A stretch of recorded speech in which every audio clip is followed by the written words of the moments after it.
그날 끓고 있던 냄비 속에서 저는 제 운명을 봤습니다. 김정은 생일 연회의 마지막 음식. 그 누구도 감히 거부할 수 없는 최고 권력자의 식탁에 오를 비밀의 수프. 냄비 안에는 최고급 해삼이 들어 있었습니다. 중국에서 공수된 전복, 러시아산 대게살, 그리고 평양 어디에서도 구할 수 없는 귀한 약재들이 함께 끓고 있었습니다. 하지만 그 속에는 하나 더, 제가 선택한 단 하나의 진실이 들어 있었습니다. 저는 요리사였습니다. 평양조리대학을 수석으로 졸업하고 당 중앙위원회가 인정한 1급 조리사. 조국의 영광을 위해 최고 지도자의 식탁을 책임지는 영예로운 위치. 하지만 그날 저는 더 이상 요리사가 아니었습니다. 저는 암살자였습니다. 아니, 정확히는 암살자가 되려 했던 비겁한 복수자였습니다. 그리고 동시에 저는 탈출자였습니다. 이 지옥 같은 땅에서 벗어나기 위해 모든 것을 걸었던 도망자. 냄비 속 거품이 부글부글 끓어올랐습니다.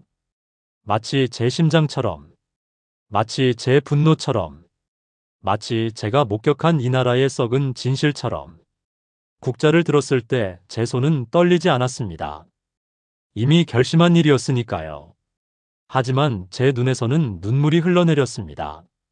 제 동생을 생각했습니다. 단지 배가 고파서 쌀 한 줌을 훔쳤다는 이유로 끌려가 다시는 돌아오지 못한 22살 여동생을. 그리고 저는 알고 있었습니다. 이 선택이 저를 어디로 데려갈지.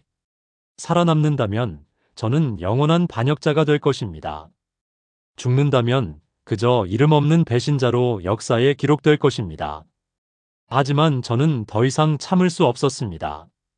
냄비 속에서 끓고 있는 것은 단순한 수프가 아니었습니다. 그것은 제 마지막 저항이었고 제 마지막 외침이었으며 이 썩어빠진 체제를 향한 제 마지막 심판이었습니다. 국자를 천천히 저었습니다. 그리고 중얼거렸습니다. 이제 끝이다.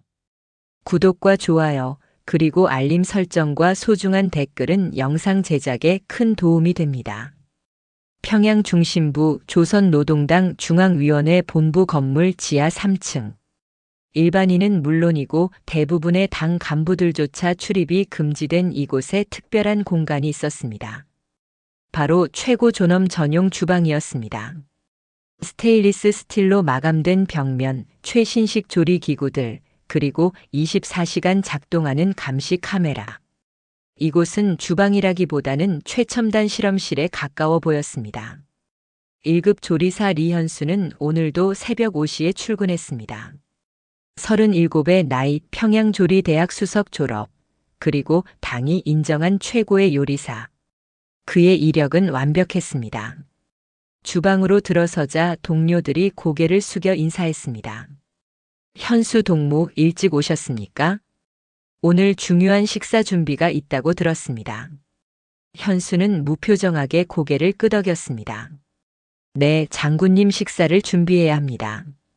그는 앞치마를 두르며 조리대 앞에 섰습니다. 오늘 메뉴는 전복죽과 갈비탕, 그리고 신선한 회였습니다. 재료들이 준비되어 있었습니다. 모든 식재료는 특별 검수를 거쳐 이곳에 도착했습니다. 보위부 요원이 직접 확인하고 독국물 검사를 통과한 것들만이 이 주방에 들어올 수 있었습니다. 현수는 기계적으로 전복을 손질하기 시작했습니다. 칼을 쥔 그의 손은 완벽했습니다. 수십 년 경력의 요리사답게 한치의 오차도 없이 정확하게 움직였습니다. 하지만 그의 눈빛은 공허했습니다. 주방 책임자인 박성철 지배인이 다가왔습니다. 50대 중반의 뚱뚱한 남자로 당 간부 출신이었습니다. 리현수 동무, 오늘 동작이 좀 느린 것 같은데? 현수는 고개를 들지 않고 대답했습니다. 아닙니다, 지배인 동무. 더 완벽하게 준비하려고 신경 쓰고 있을 뿐입니다. 그래, 항상 그랬듯이 완벽하게 해주게. 자네가 만든 음식은 장군님께서 특히 좋아하시니까. 박성철이 만족스럽게 웃으며 자리를 떠났습니다. 현수는 칼질을 멈추지 않았습니다. 하지만 그의 머릿속에는 전혀 다른 생각들이 소용돌이치고 있었습니다. 이 나라에서 인간은 식재료보다도 못한 존재야. 그가 이런 생각을 하게 된 것은 그리 오래되지 않았습니다. 불과 6개월 전까지만 해도 현수는 진정한 충성파였습니다. 당이 시키는 대로 살았고 수령님을 위해 헌신하는 것이 최고의 영광이라고 믿었습니다. 하지만 그날 이후 모든 것이 변했습니다. 그날 현수는 우연히 주방 옆 냉동창고에서 이상한 광경을 목격했습니다. 보이부 요원 2명이 검은 비닐봉지를 끌고 들어오는 것을 봤습니다. 봉지 안에서는 사람의 형체가 드러나 보였습니다. 이거 어디다 처리하죠? 뒤쪽 소각로에 넣어. 아무도 모르게. 이번 주만 벌써 3번째인데요. 닥치고 일이나 해. 너도 말 많으면 저렇게 된다. 현수는 재빨리 몸을 숨겼습니다. 심장이 미친 듯이 뛰었습니다. 그날 밤 집에 돌아온 현수는 잠을 이룰 수 없었습니다. 그리고 일주일 후 그의 여동생 리혜진이 사라졌습니다. 혜진은 22살의 밝은 소녀였습니다. 평양음악대학에서 바이올린을 전공하던 재능 있는 학생이었습니다. 하지만 그녀는 굶주림을 이기지 못했습니다. 배급이 끊긴 지 2달째 혜진은 배급소 창고에서 쌀 한 줌을 훔쳤습니다. 그것이 그녀의 마지막이었습니다. 다음 날 보위부가 그녀를 데려갔습니다. 리혜진은 인민의 재산을 절도한 반당적 행위로 재판을 받게 될 것입니다. 현수와 그의 가족은 울며 빌었습니다. 하지만 아무 소용이 없었습니다. 그 후 3달이 지났지만 혜진은 돌아오지 않았습니다.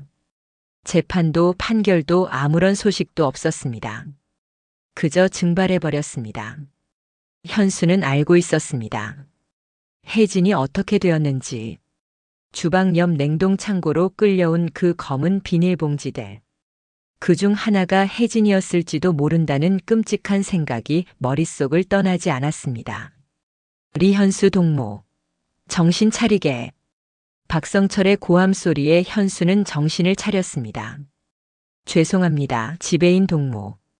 자네 요즘 이상하네. 무슨 일 있나? 아닙니다. 몸이 좀 안 좋을 뿐입니다. 몸 관리 잘하게. 다음 주 2월 16일 광명성절이네. 자네도 알다시피 장군님 생일 연회가 있지 않나. 그때까지 최상의 컨디션을 유지해야 하네. 현수의 심장이 철렁 내려앉았습니다. 제가 연회 준비에 투입됩니까? 당연하지. 자네가 우리 주방 최고 아닌가.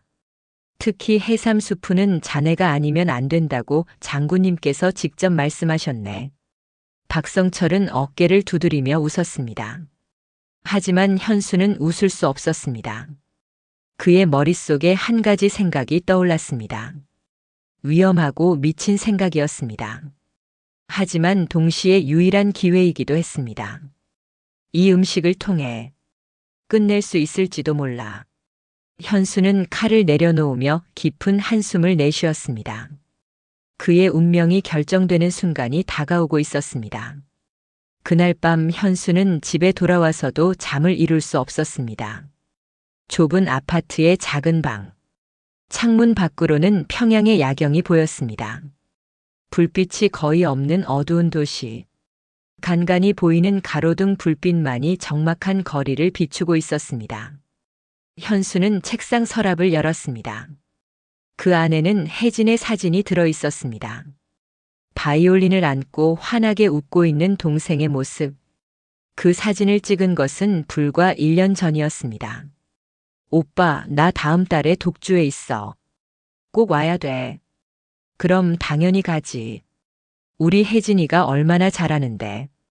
오빠 덕분이야. 오빠가 음대 학비 대주지 않았으면 난 절대 못 다녔을 거야. 혜진은 항상 그렇게 말했습니다. 현수가 1급 조리사로 선발된 것은 그에게는 영광이었지만 동시에 가족을 부양할 수 있는 유일한 방법이기도 했습니다. 당 간부용 특별 배급을 받을 수 있었고 외화상점 이용권도 주어졌습니다. 그 덕분에 혜진은 음악을 계속할 수 있었습니다. 하지만 지난해 겨울부터 상황이 달라졌습니다. 배급이 끊기기 시작했습니다.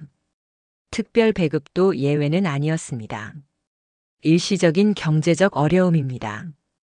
동무들은 조국을 위해 참고 견뎌야 합니다. 당 간부들의 말은 항상 똑같았습니다. 하지만 일시적이라는 말은 거짓이었습니다. 한 달이 지나고 두 달이 지나도 배급은 돌아오지 않았습니다. 현수는 자신의 월급으로 장마당에서 식량을 샀습니다. 하지만 가격은 날로 치솟았습니다. 쌀 1kg에 5,000원 하던 것이 어느새 1만 원을 넘었습니다. 현수의 월급은 3,000원이었습니다. 오빠, 나는 괜찮아. 오빠랑 부모님이나 드세요. 혜진은 항상 자신의 몫을 남겨주려 했습니다. 바보야, 너도 먹어야지. 음악하려면 체력이 있어야 한다. 괜찮아요. 학교에서 점심 배급 나오니까. 하지만 그것도 거짓말이었습니다. 학교 배급도 끊긴 지 오래였습니다. 혜진은 몰래 굶고 있었습니다. 그리고 어느 날 그녀는 한계에 도달했습니다. 3월 15일 저녁이었습니다. 현수가 주방에서 일을 마치고 집에 돌아왔을 때 집에는 아무도 없었습니다. 혜진아? 어디 갔어? 대답이 없었습니다. 불안한 마음에 현수는 동네를 돌아다니기 시작했습니다. 그리고 배급소 앞에서 이웃 아주머니를 만났습니다. 현수야, 너희 동생 혜진이 오늘 보위부에 끌려갔다. 현수의 머릿속이 하얘졌습니다. 무슨 말씀이세요? 혜진이가 왜요? 배급소 창고에서 쌀을 훔치다가 걸렸다더구나. 보위부원들이 와서 바로 데려갔어. 현수는 뛰기 시작했습니다. 보위부 분주소로 달려갔습니다. 제 동생 리혜진이가 여기 있습니까? 저는 오빠입니다. 분주소 입구를 지키던 군인이 총을 들이댔습니다. 물러서시오. 이곳은 함부로 들어올 수 없습니다. 제 동생을 만나게 해주십시오. 제발. 리혜진은 인민재산 절도죄로 조사를 받고 있습니다. 가족이라도 면회는 불가능합니다. 쌀 한 줌이 뭐가 대수입니까? 우리가 배가 고파서 그런 겁니다. 현수의 외침에 군인의 표정이 차가워졌습니다. 동무도 반당적 발언을 계속하면 같이 끌려갈 것입니다. 당장 물러서시오. 현수는 그 자리에 주저앉았습니다. 그날 밤 그는 울면서 집으로 돌아왔습니다. 부모님은 이미 알고 계셨습니다. 현수야, 혜진이는 이제 끝이다. 아버지의 목소리는 떨리고 있었습니다. 아버지, 무슨 말씀이세요? 재판을 받으면 풀려날 수도 있잖아요. 아니다. 이 나라에서 보위부에 끌려간 사람은 돌아오지 못한다. 그 말이 진실이었습니다. 일주일이 지나고 한 달이 지나도 혜진은 돌아오지 않았습니다. 재판 통지도 면회 허가도 아무것도 오지 않았습니다. 현수는 당 간부들에게 탄원서를 냈습니다. 하지만 모두 묵살당했습니다. 리현수 동무, 자네 동생은 인민의 적이네. 그런 사람을 위해 탄원서를 내다니 자네도 정신을 차려야 하네. 그들의 말에 현수는 이를 악물었습니다. 그리고 그날 이후 현수는 변했습니다. 주방에서 최고급 식재료를 손질하며 그는 생각했습니다.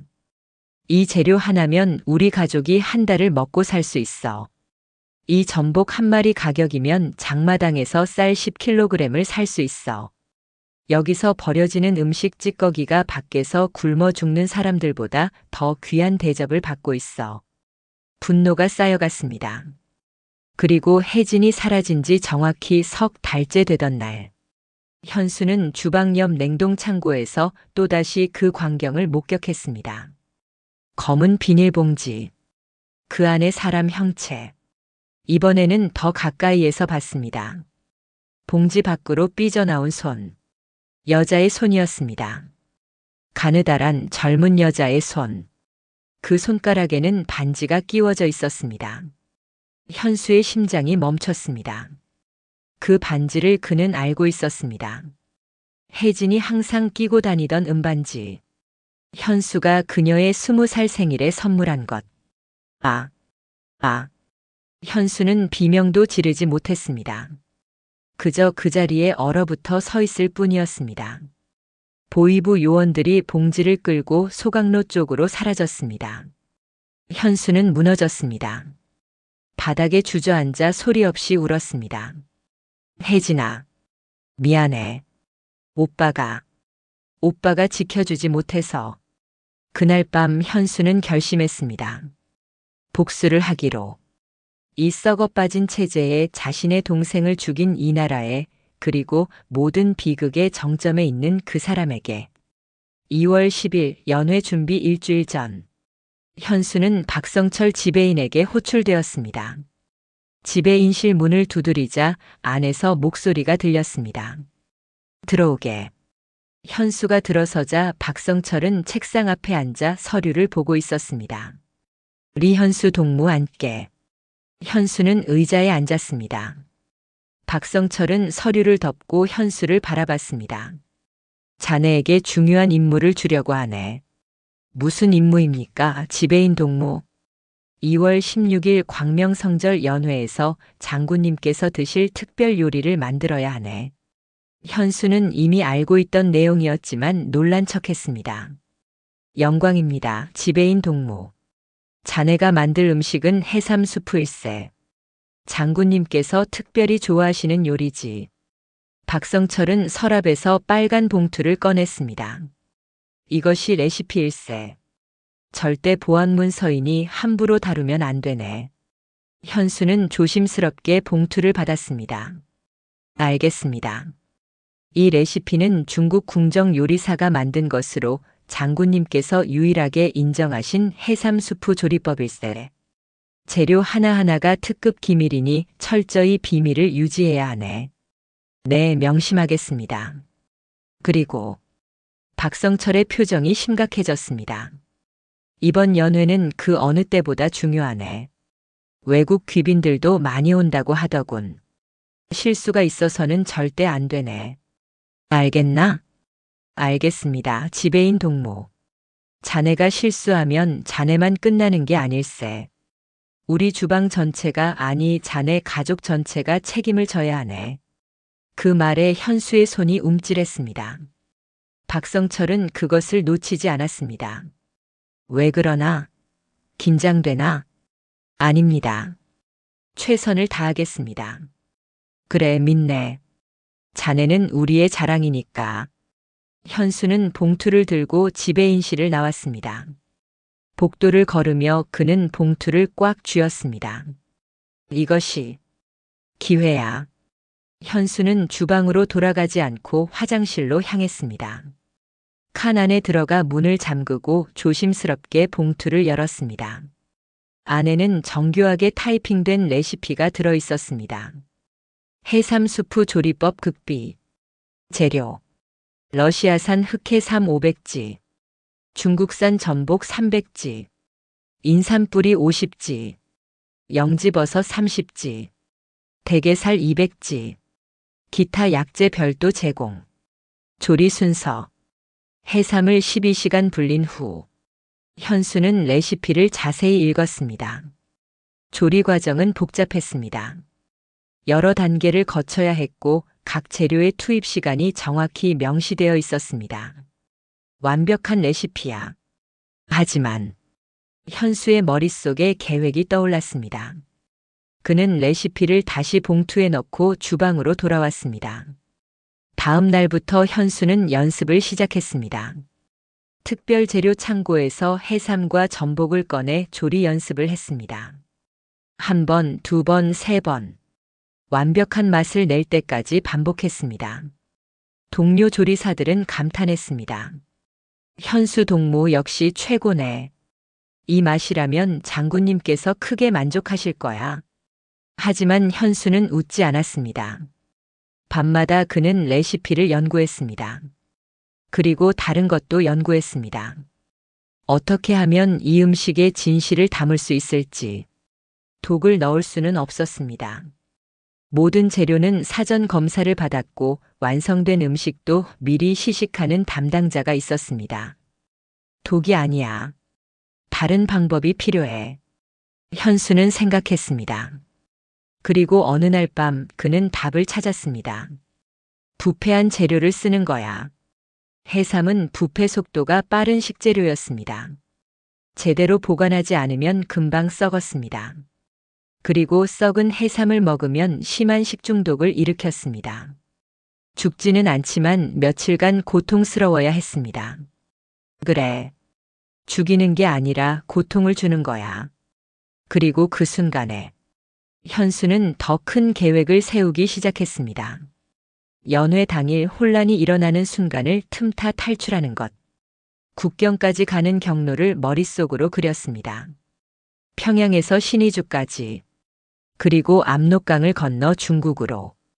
위험천만한 계획이었지만 이것이 유일한 기회였습니다. 2월 15일 연회 하루 전. 새벽 4시 현수는 평소보다 더 일찍 주방에 도착했습니다. 아직 아무도 출근하지 않은 텅 빈 주방. 감시 카메라의 빨간 불빛만이 어둠 속에서 깜빡이고 있었습니다. 현수는 조심스럽게 특별 재료 창고로 향했습니다. 지문 인식 장치에 손가락을 댔습니다. 삐 소리와 함께 문이 열렸습니다. 냉장고 안에는 내일 사용할 최고급 재료들이 정렬되어 있었습니다. 러시아산 흑해삼, 중국산 전복, 신선한 대게살. 현수는 해삼이 담긴 용기를 꺼냈습니다. 손에 쥔 해삼은 탱탱하고 신선했습니다. 완벽한 상태였습니다. 이걸 바꿔야 해. 현수는 미리 준비해 온 것을 꺼냈습니다. 일주일 전부터 그는 장마당에서 해삼을 하나 구입해 자신의 사물함에 숨겨두었습니다. 냉장 보관하지 않은 해삼은 일주일 만에 부패하기 시작했습니다. 겉으로 보기에는 큰 차이가 없었지만 냄새를 맡으면 약간 비린내가 났습니다. 현수는 신선한 해삼과 부패한 해삼을 바꿔치기 했습니다. 손이 떨렸습니다. 이게 맞는 걸까? 잠시 망설였습니다. 하지만 혜진의 얼굴이 떠올랐습니다. 검은 비닐봉지 밖으로 삐져나온 그 가느다란 손. 은반지를 낀 손. 혜진아, 오빠가 반드시. 현수는 재료를 완전히 바꿔놓았습니다. 그리고 용기를 다시 냉장고에 넣었습니다. 문을 닫는 순간 복도에서 발소리가 들렸습니다. 현수는 재빨리 창고를 나와 조리대로 향했습니다. 누구야? 경비원의 목소리였습니다. 저입니다. 리현수 동무. 내일 연회 준비 때문에 일찍 출근했습니다. 경비원이 손전등을 비추며 다가왔습니다. 아, 리 동무였나? 열심히 하는구만. 네, 장군님 수프를 완벽하게 만들어야 해서요. 그래, 수고하게. 경비원이 돌아갔습니다. 현수는 안도의 한숨을 내쉬었습니다. 곧 다른 조리사들이 하나둘씩 출근하기 시작했습니다. 현수 동무 벌써 와 있었나? 네, 오늘은 최종 리허설을 해야 해서요. 오전 내내 현수는 다른 요리들을 준비하며 시간을 보냈습니다. 해삼 수프는 내일 아침에 만들 예정이었습니다. 가장 신선한 상태로 제공하기 위해서였습니다. 오후 3시 박성철 지배인이 주방에 나타났습니다. 모두 집합. 조리사들이 일렬로 섰습니다. 내일은 우리에게 가장 중요한 날일세. 그 어떤 실수도 용납되지 않네. 각자 맡은 요리를 완벽하게 준비하도록. 네. 특히 리현수 동무. 박성철이 현수를 바라봤습니다. 자네가 만들 해삼 수프는 연회의 하이라이트일세. 장군님께서 가장 기대하시는 요리라고 하더군. 최선을 다하겠습니다. 좋아. 그럼 오늘은 일찍 퇴근해서 푹 쉬게. 내일 아침 5시까지 출근하도록. 알겠습니다. 지배인 동무. 현수는 주방을 나섰습니다. 하지만 집으로 가지 않았습니다. 그는 평양역 근처의 작은 여인숙으로 향했습니다. 미리 예약해둔 방이었습니다. 방에 들어가자마자 현수는 침대 밑에 숨겨둔 가방을 꺼냈습니다. 안에는 중국 돈 500위안 간단한 옷가지 그리고 나침반이 들어 있었습니다. 모두 지난 몇 달간 조금씩 준비한 것들이었습니다. 현수는 가방을 메고 거울 앞에 섰습니다. 거울 속의 자신은 낯설어 보였습니다. 창백한 얼굴, 핏발 선 눈, 야윈 몸. 이게 정말 나인가? 한때는 당과 수령을 위해 헌신하던 모범적인 조리사. 이제는 반역을 계획하는 도망자. 하지만 후회는 없었습니다. 현수는 가방을 다시 침대 밑에 숨기고 잠자리에 들었습니다. 내일을 위해 충분한 휴식이 필요했습니다. 하지만 잠은 오지 않았습니다. 천장을 바라보며 현수는 내일의 시나리오를 머릿속으로 그렸습니다. 새벽 5시 출근. 해삼 수프 조리 시작. 오전 10시 연회 시작. 그리고 그 이후 혼란이 일어날 거야. 장군님이 수프를 먹고 쓰러지면 모두가 패닉 상태에 빠질 거야. 그 순간을 틈타 주방을 빠져나간다. 미리 조사해둔 비상구를 통해 건물 밖으로. 그리고 신의주로 가는 기차를 탄다. 국경까지 도착하면 압록강을 건너야 해. 브로커를 찾아야 해. 돈을 주고 모든 것이 완벽하게 맞아떨어져야 했습니다. 단 하나라도 어긋나면 끝이었습니다. 현수는 눈을 감았습니다. 혜진의 얼굴이 떠올랐습니다. 오빠, 나 바이올린 연주 들어볼래? 그럼 당연하지. 혜진이 바이올린을 켜기 시작했습니다. 아름다운 선율이 방 안을 가득 채웠습니다. 현수는 눈물을 흘렸습니다. 혜진아, 오빠가 반드시 복수해줄게. 그리고 자유로운 곳에서 내 음악을 다시 들을 수 있기를 바랄게. 새벽 4시 30분 알람이 울렸습니다. 현수는 벌떡 일어났습니다. 간단히 세수를 하고 옷을 갈아입었습니다. 거울을 보며 스스로에게 다짐했습니다. 오늘이 마지막이다. 성공하든 실패하든 오늘로 모든 것이 끝난다. 현수는 여인숙을 나와 당 본부로 향했습니다. 새벽 공기는 차가웠습니다. 2월의 평양은 아직 겨울의 끝자락에 있었습니다. 거리는 텅 비어 있었습니다. 현수는 걸으며 주변을 둘러봤습니다. 이것이 마지막 일지도 몰라. 이 거리를, 이 도시를. 주방에 도착하자 이미 몇몇 조리사들이 나와 있었습니다. 현수 동무 일찍 왔구만. 오늘은 중요한 날 아닙니까? 현수는 앞치마를 두르고 조리 준비를 시작했습니다. 오전 7시 본격적인 조리가 시작되었습니다. 현수는 특별 재료 창고에서 해삼을 꺼냈습니다. 자신이 바꿔치기한 바로 그 해삼이었습니다. 손에 쥔 해삼은 여전히 신선해 보였습니다. 하지만 현수는 알고 있었습니다. 이것이 이미 부패하기 시작했다는 것을. 이제 돌이킬 수 없어. 현수는 레시피대로 조리를 시작했습니다. 해삼을 손질하고 육수를 끓이고 다른 재료들을 준비했습니다. 주방은 분주했습니다. 수십 가지 요리가 동시에 만들어지고 있었습니다. 박성철 지배인이 이곳저곳을 돌아다니며 확인했습니다. 리현수 동무 진행 상황은? 순조롭습니다. 지배인 동무. 좋아.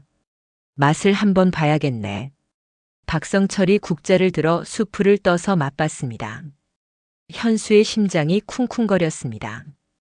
발각되면 끝이야. 하지만 박성철은 만족스러운 표정을 지었습니다. 역시 최고야. 이 맛이라면 장군님께서 크게 만족하실 거야.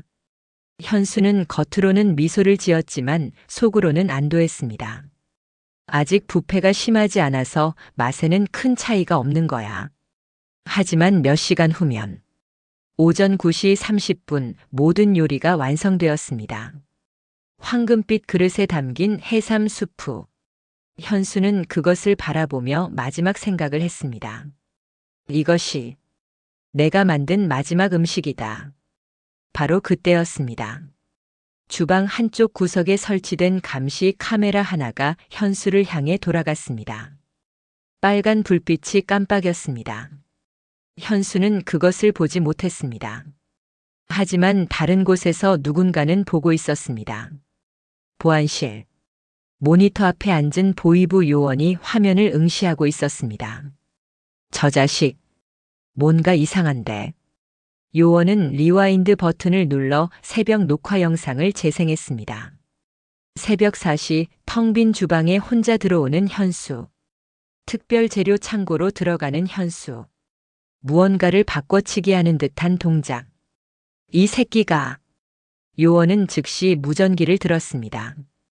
지금 즉시 리현수를 체포하라. 반복한다. 리현수를 즉시 체포하라. 오전 10시 연회장. 화려한 샹들리에가 빛나는 대형홀. 붉은 카펫이 깔린 바닥. 수십 개의 원탁이 배치되어 있었고 각 테이블마다 고위 간부들과 외국 귀빈들이 자리를 잡았습니다. 중앙 무대에는 거대한 초상화가 걸려 있었습니다. 김정은의 초상화. 그 아래 특별석이 마련되어 있었습니다. 오케스트라가 경축 음악을 연주하기 시작했습니다. 위대하신 장군님께서 입장하십니다. 사회자의 외침과 함께 모든 사람들이 일어났습니다. 박수 소리가 홀을 가득 채웠습니다. 김정은이 입장했습니다. 검은 정장을 입은 그는 환한 미소를 지으며 손을 흔들었습니다. 주변에는 측근들과 경호원들이 에워싸고 있었습니다. 동무들 감사합니다. 김정은이 자리에 앉자 다른 사람들도 착석했습니다. 연회가 시작되었습니다. 하나둘씩 요리가 나오기 시작했습니다. 전체 요리, 샐러드, 메인 코스. 손님들은 환호하며 음식을 먹었습니다. 역시 우리 조국의 요리는 세계 최고입니다. 장군님의 은혜로 이런 귀한 음식을 먹을 수 있습니다. 아첨하는 말들이 여기저기서 터져 나왔습니다. 한편 주방에서는 긴장감이 흐르고 있었습니다. 현수는 조리대 구석에 서서 연회장 방향을 바라보고 있었습니다. 손이 떨렸습니다. 곧 내 수프가 나갈 거야. 마지막 코스였습니다. 해삼 수프. 웨이터들이 황금빛 그릇들을 트레이에 올렸습니다. 박성철 지배인이 직접 최종 확인을 했습니다. 완벽해. 이제 나가도 좋네. 웨이터들이 수프를 들고 연회장으로 향했습니다. 현수는 그 뒷모습을 바라봤습니다. 심장이 터질 것 같았습니다. 이제 시작이야. 바로 그때였습니다. 누군가 현수의 어깨를 잡았습니다. 강한 힘이었습니다. 현수는 깜짝 놀라 뒤를 돌아봤습니다. 보이부 제복을 입은 남자가 서 있었습니다. 차갑고 날카로운 눈빛. 리현수 동무 잠시 따라오시오. 현수의 온몸에 소름이 돋았습니다. 발각됐어. 무슨 일입니까? 묻지 말고 따라오시오.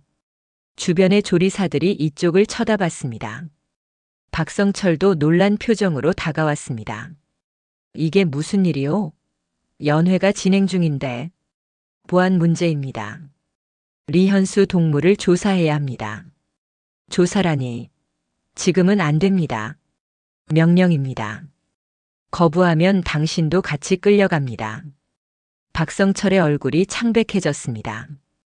보이부 요원은 현수의 팔을 잡아 끌었습니다. 가시죠. 현수는 저항할 수 없었습니다. 주방을 빠져나가며 현수는 연회장 쪽을 바라봤습니다. 웨이터들이 막 수프를 테이블에 내놓고 있었습니다. 김정은의 테이블에도 황금빛 그릇이 놓였습니다. 김정은이 수프를 보며 만족스러운 표정을 지었습니다. 숟가락을 들었습니다. 현수는 그 광경을 보며 끌려갔습니다. 먹어라. 제발. 먹어라. 김정은이 수프를 한 숟가락 떠서 입에 넣었습니다. 맛을 음미하듯 천천히 삼켰습니다. 그리고 미소를 지었습니다. 역시 훌륭하군. 주변 사람들이 박수를 쳤습니다. 하지만 몇 분 후, 김정은의 표정이 변하기 시작했습니다. 미간이 찌푸려졌습니다. 배를 감쌌습니다. 장군님 괜찮으십니까? 측근이 다급하게 물었습니다. 배가 좀 이상한데. 그 순간 김정은의 얼굴이 창백해졌습니다. 홀 안이 술렁이기 시작했습니다. 의료진을 불러. 장군님께서 쓰러지셨다. 연 회장이 순식간에 아수라장이 되었습니다. 사람들이 비명을 지르며 일어났습니다. 경호원들이 김정은을 에워쌌습니다. 의료진이 달려왔습니다. 그 혼란 속에서 한 가지만은 분명했습니다. 수프에 문제가 있었다는 것. 보안실에서는 비상벨이 울렸습니다. 즉시 주방을 봉쇄하라. 모든 조리사를 구금하라. 리현수는 어디 있나? 지금 신문실로 이동 중입니다. 그 자식이다. 그 자식이 뭔가를 한 거야. 보위부 요원들이 주방으로 몰려들었습니다. 박성철과 다른 조리사들이 한꺼번에 체포되었습니다. 우리는 아무것도 모릅니다. 리현수가 혼자. 아무도 그들의 변명을 듣지 않았습니다. 복도를 끌려가던 현수는 뒤에서 들리는 고함 소리와 비명 소리를 들었습니다. 그는 씁쓸하게 웃었습니다. 미안해. 모두를 연루시키게 돼서. 하지만 후회는 없었습니다. 적어도 그 사람에게 고통을 줬으니까. 적어도 진실을 냄비에 담아 그의 입에 넣었으니까. 보위부 요원이 현수를 밀었습니다. 빨리 걸어. 현수는 비틀거리며 앞으로 걸었습니다. 복도 끝에 보이는 철문. 신문실. 그곳이 그의 마지막 목적지가 될 것이었습니다. 문이 열렸습니다. 차가운 공기가 얼굴을 때렸습니다. 현수는 안으로 들어갔습니다. 철문이 쾅 하고 닫혔습니다. 차가운 철문이 등 뒤에서 닫히는 순간 현수는 자신의 운명이 결정되었음을 알았습니다. 신문실은 지하 깊은 곳에 있었습니다. 창문 하나 없는 밀폐된 공간. 벽은 회색 콘크리트로 되어 있었고 천장에는 한 개의 백열등만이 매달려 있었습니다. 방 중앙에는 철제 의자와 테이블이 놓여 있었습니다. 현수는 의자에 앉으라는 명령을 받았습니다. 보위부 요원 2명이 그의 양옆에 섰습니다. 잠시 후 문이 열리며 한 남자가 들어왔습니다. 50대 후반으로 보이는 보위부 고위 간부였습니다. 회색 제복에 훈장이 주렁주렁 달려 있었습니다. 그는 현수 맞은편에 앉으며 차갑게 말했습니다. 리현수 동무, 당신이 무슨 짓을 한 건지 알고 있겠지? 현수는 대답하지 않았습니다. 간부가 테이블 위에 사진 몇 장을 던졌습니다. 사진 속에는 새벽 주방에서 재료를 바꿔치기 하는 현수의 모습이 찍혀 있었습니다. 감시 카메라 화면을 캡처한 것이었습니다. 설명해 보시오. 이게 뭐요? 현수는 사진을 내려다봤습니다. 부인할 수 없었습니다. 증거가 명확했습니다. 대답하시오. 간부가 테이블을 쾅 내리쳤습니다. 현수는 천천히 고개를 들었습니다. 그의 눈빛은 더 이상 두렵지 않았습니다. 오히려 담담했습니다. 제가 재료를 바꿨습니다. 무엇으로 바꿨나? 부패한 해삼으로요. 간부의 얼굴이 일그러졌습니다. 이 반역자 새끼가 장군님을 해치려 했단 말이지. 해치려 한 게 아닙니다. 뭐? 단지 진실을 먹이고 싶었을 뿐입니다. 현수의 목소리는 차분했습니다. 간부는 황당하다는 표정을 지었습니다. 진실? 무슨 개소리를 하는 거야? 이 나라의 진실입니다. 썩어 빠진 진실이요. 이 자식이. 간부가 벌떡 일어나 현수의 뺨을 후려쳤습니다. 따끔한 통증이 퍼졌습니다. 하지만 현수는 비웃었습니다. 때려도 좋습니다. 어차피 전 죽을 테니까요. 그래, 너는 죽을 거다. 아주 고통스럽게. 간부가 다시 자리에 앉았습니다. 하지만 그 전에 물어볼 게 있다. 왜 이런 짓을 했지? 누가 시켰나? 남조선 간첩과 접촉했나? 현수는 고개를 저었습니다. 아무도 시키지 않았습니다. 제 의지입니다. 의지? 당신은 1급 조리사였어. 당에서 인정받은 모범 공민이었다고. 왜 배신한 거야? 모범 공민. 현수가 피식 웃었습니다. 모범 공민이 뭡니까? 굶어 죽는 인민들을 외면하고 권력자들의 식탁이나 차리는 게 모범입니까? 입 조심해. 제 동생을 알고 계십니까? 갑자기 질문이 바뀌었습니다. 간부가 미간을 찌푸렸습니다. 동생? 무슨 소리야? 리에진. 제 여동생입니다. 석 달 전 쌀을 훔쳤다는 이유로 당신네들이 끌고 갔죠. 간부는 잠시 생각하는 듯 하다가 무심하게 말했습니다. 아, 그 여자?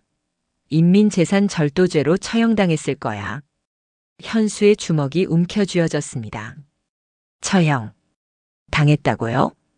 그래, 법에 따라 처리됐지. 법. 현수의 목소리가 떨렸습니다. 분노가 아니라 슬픔 때문이었습니다. 쌀 한 줌 훔친 22살 소녀를 죽이는 게 법입니까? 인민의 재산을 훔친 자는 누구든 처벌받아야 한다. 그럼 당신들은요? 현수가 간부를 똑바로 쳐다봤습니다. 당신들이 매일 버리는 음식이면 수백 명이 먹고 살 수 있습니다. 그건 범죄가 아닙니까? 이 자식이 끝까지. 간부가 또다시 주먹을 휘둘렀습니다. 이번엔 코를 가격했습니다. 피가 흘러내렸습니다. 현수는 쓰러졌지만 웃고 있었습니다. 때려도 진실은 변하지 않습니다. 진실? 내가 아는 진실이 뭔데? 이 나라에서 인간은 식재료보다도 못한 존재라는 것. 현수가 바닥에 앉은 채 말을 이었습니다. 저는 매일 봤습니다. 최고급 해삼, 전복, 대게. 그런 귀한 재료들이 단 한 사람의 식탁을 위해 준비되는 것을. 그게 어쨌다는 거야? 그 재료값이면 수십 가구가 한 달을 먹고 살 수 있습니다. 하지만 그건 한 끼 식사로 사라지죠. 현수의 목소리에는 더 이상 두려움이 없었습니다. 제 동생은 쌀 한 줌 때문에 죽었습니다. 하지만 그 한 줌의 쌀은 제가 매일 주방에서 버리는 음식 찌꺼기보다도 적은 양이었어요. 간부는 침묵했습니다. 현수는 계속 말했습니다. 그래서 전 깨달았습니다. 이 나라에서 인간의 목숨은 아무 가치도 없다는 것을. 오직 권력자의 배만 중요하다는 것을. 닥쳐. 간부가 소리쳤지만 현수는 멈추지 않았습니다. 냄비 속엔 진실만 넣었습니다. 썩은 재료. 그것이 바로 이 나라의 모습이니까요. 그 말이 끝나자 간부가 일어나 현수의 옆구리를 발로 찼습니다. 현수는 신음을 내며 바닥에 쓰러졌습니다. 이 반역자 새끼를 고문실로 옮겨. 보위부 요원들이 현수를 끌어올렸습니다. 기다려 주십시오. 다른 문이 열리며 또 한 명의 간부가 들어왔습니다. 더 높은 계급장을 달고 있었습니다. 장군님 상태가 어떻습니까? 식중독으로 판명됐습니다. 다행히 생명에는 지장 없지만 매우 고통스러워하고 계십니다. 이 자식 때문입니다. 첫 번째 간부가 현수를 가리켰습니다. 부패한 해삼을 사용했다고 자백했습니다. 고위 간부가 현수를 차갑게 내려다봤습니다. 리현수 마지막으로 묻겠다. 공범이 있나? 없습니다. 전 혼자 했습니다. 가족은? 제 부모님은 아무것도 모릅니다. 그래도 조사는 해야겠지. 3대가 연루된 범죄니까. 현수의 얼굴이 굳었습니다. 부모님은 무관합니다. 그건 우리가 판단할 일이다. 고위 간부가 손짓했습니다. 이자는 공개 처형할 것이다. 다른 반역자들에게 본보기가 되도록. 그 전에 모든 정보를 캐내라. 알겠습니다. 현수는 끌려나갔습니다. 복도를 지나며 그는 창문 하나를 봤습니다. 밖에는 여전히 평양의 거리가 보였습니다. 회색빛 건물들, 텅 빈 도로, 그리고 어둠. 이게 마지막이구나. 현수는 눈을 감았습니다. 혜진의 얼굴이 떠올랐습니다. 오빠, 우리 언젠가 자유로운 나라에 가보자. 거기서 나 마음껏 바이올린 켜고 싶어. 그래, 혜진아. 꼭 데려가 줄게. 하지만 그 약속은 지킬 수 없게 됐습니다. 현수는 지하 고문실로 끌려갔습니다. 문이 닫히는 순간 그는 마지막으로 중얼거렸습니다. 혜진아, 미안해. 오빠도 이제 너한테 가는구나. 하지만 바로 그 순간이었습니다. 어디선가 폭발음이 들렸습니다. 건물이 흔들렸습니다. 비상벨이 울리기 시작했습니다. 화재다. 화재 발생. 3층 전기실에서 폭발이 일어났다. 복도가 순식간에 혼란에 빠졌습니다. 보위부 요원들이 우왕좌왕했습니다. 죄수들을 대피시켜야 하나? 아니, 일단 화재부터 진압해. 요원들이 현수를 남겨두고 뛰어나갔습니다. 현수는 놀라서 주변을 둘러봤습니다. 방 안에는 그 혼자뿐이었습니다. 손은 묶여 있었지만 발은 자유로웠습니다. 이건 기회다. 현수는 일어섰습니다. 복도로 나가자 연기가 자욱했습니다. 사람들은 모두 계단 쪽으로 달려가고 있었습니다. 현수는 반대 방향으로 뛰었습니다. 비상구를 찾아야 했습니다. 미리 조사해둔 경로였습니다. 복도 끝 왼쪽으로 돌면 화물용 엘리베이터가 있었습니다. 현수는 그곳으로 달렸습니다. 뒤에서 고함 소리가 들렸습니다. 리현수가 도망쳤다. 잡아라. 하지만 혼란 속에서 제대로 된 추격은 이루어지지 않았습니다. 현수는 화물용 엘리베이터에 도착했습니다.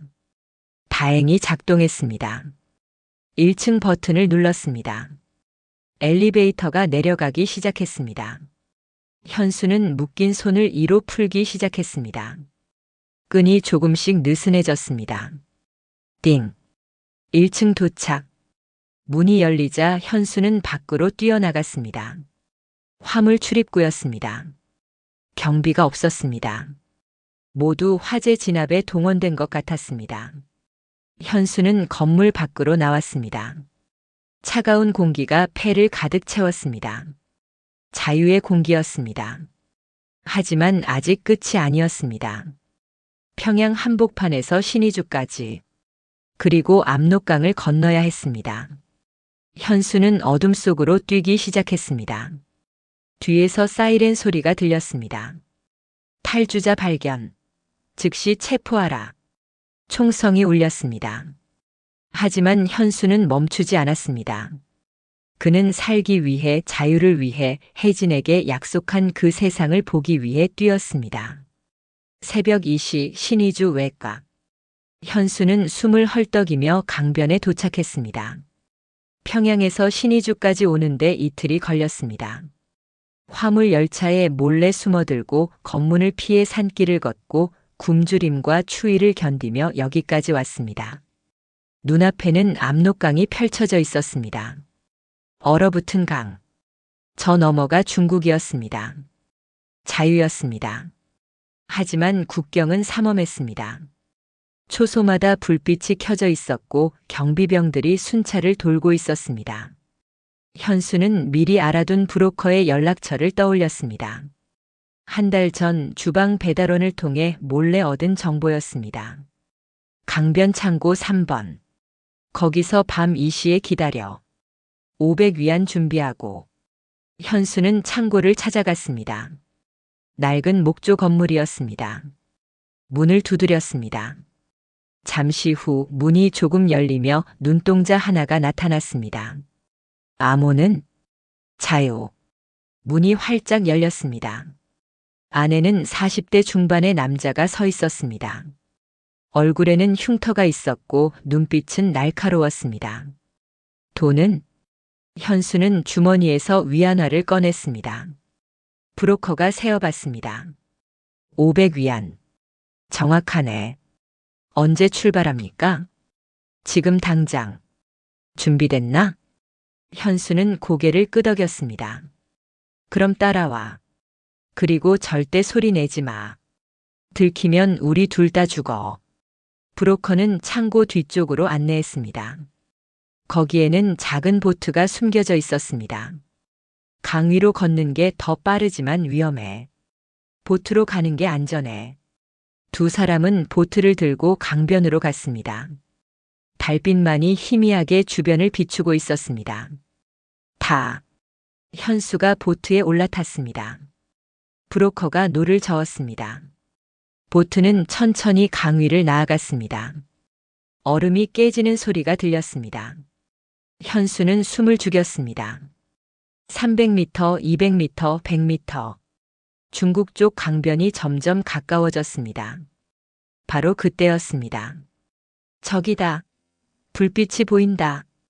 초소에서 고함 소리가 들렸습니다. 멈춰라. 발포한다. 서치라이트가 강 위를 비췄습니다. 보트가 환히 드러났습니다. 씨발 걸렸어. 브로커가 욕을 하며 노를 더 빠르게 저었습니다. 탕, 탕, 탕. 총소리가 울렸습니다. 총알이 물을 가르며 날아왔습니다. 한 발이 보트 옆을 스쳤습니다. 엎드려. 현수는 보트 바닥에 엎드렸습니다. 브로커는 미친 듯이 노를 저었습니다. 거의 다 왔어. 조금만 더.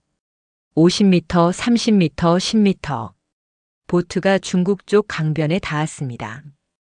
뛰어. 두 사람은 보트에서 뛰어내렸습니다. 발이 중국 땅에 닿았습니다.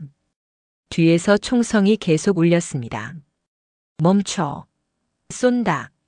하지만 북한 경비병들은 국경을 넘을 수 없었습니다. 현수와 브로커는 어둠 속으로 뛰었습니다. 강변을 따라 1km를 달렸습니다. 더 이상 총소리가 들리지 않았습니다. 두 사람은 숨을 헐떡이며 멈췄습니다. 성공이야. 성공했어. 브로커가 웃었습니다. 현수는 뒤를 돌아봤습니다. 강 너머로 북한 땅이 보였습니다. 서치라이트가 여전히 강 위를 비추고 있었습니다. 현수는 무릎을 꿇었습니다. 그리고 울기 시작했습니다. 혜진아, 오빠가 해냈어. 눈물이 멈추지 않았습니다. 기쁨의 눈물이 아니었습니다. 슬픔의 눈물이었습니다. 혜진을 두고 온 것에 대한, 부모님을 버리고 온 것에 대한, 그리고 그 지옥 같은 땅에서 여전히 고통받는 수많은 사람들에 대한 슬픔. 브로커가 어깨에 손을 올렸습니다. 울지 마. 이제 자유야. 자유를 얻었어. 자유. 현수는 그 단어를 되뇌었습니다. 자유. 얼마나 오랫동안 꿈꿔왔던 단어인가. 이제 어디로 갈 건가? 브로커가 물었습니다. 서울로 갈 겁니다. 그럼 일단 단둥까지 가자. 거기서 한국 영사관으로 가면 돼. 두 사람은 다시 걷기 시작했습니다. 동쪽 하늘이 조금씩 밝아오고 있었습니다. 새벽이었습니다. 새로운 하루의 시작. 그리고 현수에게는 새로운 삶의 시작이었습니다. 걸으며 현수는 생각했습니다. 내가 만든 음식이 그들의 생명을 노렸다는 걸 그들은 끝내 몰랐어. 아니, 어쩌면 알았을지도 모릅니다. 하지만 인정하고 싶지 않았을 것입니다. 자신들이 먹는 음식에, 자신들이 누리는 권력에 얼마나 많은 사람들의 희생이 담겨 있는지. 현수는 주머니에서 작은 사진 한 장을 꺼냈습니다. 혜진의 사진이었습니다. 바이올린을 안고 웃고 있는 그 사진. 혜진아, 오빠는 이제 자유로운 세상에 왔어. 내가 그렇게 가고 싶어 했던 곳에. 여기서 오빠가 너를 위해 살게. 내 꿈을 대신 이루게. 현수는 사진을 가슴에 품었습니다. 그리고 앞을 향해 걸었습니다. 압록강 너머로 떠오르는 해를 바라보며 자유를 향해, 새로운 삶을 향해. 지금 나는 서울 마포구의 작은 식당에서 요리를 하고 있습니다. 혜진이네 북한 음식이라는 간판을 단 이 작은 식당은 제가 탈북 5년 만에 차린 곳입니다. 매일 아침 저는 이곳에 와서 냄비에 불을 붙입니다. 된장찌개, 김치찌개, 순두부찌개. 북한에서 만들던 음식과는 전혀 다른, 하지만 마음을 담은 음식들을 만듭니다. 손님들이 들어옵니다. 사장님, 된장찌개 하나요. 네, 금방 나갑니다. 저는 웃으며 대답합니다. 이제는 자연스러운 미소입니다. 처음 한국에 왔을 때는 웃는 법을 잊어버렸었습니다. 밤마다 악몽에 시달렸습니다. 혜진의 얼굴, 압록강의 총소리, 그리고 그날 연회장의 혼란. 모든 것이 제 머릿속을 떠나지 않았습니다. 하지만 시간이 지나며 조금씩 나아졌습니다. 한국에서 만난 사람들의 따뜻함이, 이 자유로운 땅의 공기가 저를 치유해 주었습니다. 냄비 속 찌개가 부글부글 끓어오릅니다. 저는 국자로 천천히 저으며 생각합니다. 그날 제가 냄비에 담았던 것은 무엇이었을까? 복수였을까요? 분노였을까요? 아니면 절망이었을까요? 이제 저는 압니다. 그것은 저항이었다는 것을, 침묵할 수 없었던 한 사람의 마지막 외침이었다는 것을. 손님이 음식을 받고 한 숟가락 먹습니다. 와, 정말 맛있네요. 감사합니다. 저는 진심으로 대답합니다. 이제 제가 만드는 음식에는 독도, 복수도 담겨 있지 않습니다. 오직 위로와 사랑만이 담겨 있습니다. 장사를 마치고 문을 닫을 때쯤 저는 항상 그 사진을 꺼내봅니다. 혜진의 사진. 혜진아, 오늘도 좋은 하루였어. 손님들이 맛있다고 했어. 네가 좋아하던 김치찌개도 만들었어. 저는 사진에 대고 말합니다. 미친 사람처럼 보일 수도 있지만 저는 상관없습니다. 이것이 제가 혜진과 대화하는 유일한 방법이니까요. 가끔 끓는 냄비를 보면 그날이 떠오릅니다. 황금빛 그릇에 담긴 해삼 수프. 썩은 재료가 들어간 그 수프. 그리고 그것을 먹고 고통스러워했을 그 사람의 얼굴. 저는 후회하지 않습니다. 그것이 옳았는지 그른지는 모르겠습니다. 하지만 그것이 제가 할 수 있는 유일한 저항이었습니다. 이제 저는 다른 방식으로 저항합니다. 이 식당을 통해, 맛있는 음식을 통해 사람들에게 북한의 현실을 알립니다. 손님들이 물어봅니다. 사장님은 어떻게 탈북하셨어요? 저는 조심스럽게 제 이야기를 들려줍니다. 모든 것을 말하지는 않습니다. 하지만 핵심은 전합니다. 저는 요리사였습니다. 하지만 제가 만든 음식은 소수의 권력자만 먹을 수 있었죠. 밖에서는 수많은 사람들이 굶어 죽어가는데 사람들은 고개를 끄덕입니다. 안타까워합니다. 그리고 잊어버립니다. 하지만 그것도 괜찮습니다. 적어도 한 번이라도 생각하게 만들었으니까요. 밤이 되면 저는 옥상에 올라갑니다. 서울의 야경을 바라봅니다. 불빛으로 가득한 도시. 저 너머 북쪽에는 여전히 어둠뿐인 땅이 있습니다. 혜진아, 여기 불빛 좀 봐. 정말 아름답지? 네가 꿈꾸던 세상이야. 바람이 불어옵니다. 마치 혜진이 대답하는 것 같습니다. 오빠, 거기서 행복해? 응, 행복해. 비록 네가 옆에 없어서 완전한 행복은 아니지만. 그럼 됐어. 오빠가 행복하면 나도 행복해. 저는 웃습니다. 혼자서 웃습니다. 그리고 다짐합니다. 내일도 냄비에 불을 붙이겠다고. 내일도 사람들을 위해 요리하겠다고. 내일도 혜진을 기억하겠다고. 냄비는 다시 끓고 있습니다. 하지만 이제 그 안에 담긴 것은 증오가 아닙니다. 복수도 아닙니다. 그것은 희망입니다. 자유입니다. 그리고 사랑입니다. 저는 그날 냄비에 담았던 것이 무엇이었는지 이제 확실히 압니다. 그것은 진실이었습니다. 썩어 빠진 체제의 진실. 그리고 그 진실은 여전히 유효합니다. 지금도 북한에서는 수많은 사람들이 굶주리고 있습니다. 지금도 누군가는 쌀 한 줌 때문에 끌려가고 있습니다. 지금도 권력자들의 식탁은 최고급 재료로 가득 차 있습니다. 하지만 저는 믿습니다. 언젠가는 변할 것이라고. 언젠가는 그곳에도 자유가 올 것이라고. 그때까지 저는 여기서 제 역할을 할 것입니다. 냄비를 끓이며 음식을 만들며 사람들에게 이야기하며 그것이 제가 혜진에게 그리고 여전히 그곳에 남아있는 모든 사람들에게 할 수 있는 일입니다. 저는 오늘도 냄비에 불을 붙입니다. 물이 끓기 시작합니다. 부글부글. 그 소리를 들으며 저는 미소 짓습니다. 이것이 제 새로운 삶입니다. 이것이 제가 선택한 자유입니다. 그리고 이것이 냄비 속에서 끓고 있던 진정한 의미였습니다. 자유의 맛, 희망의 맛, 그리고 다시 시작하는 삶의 맛.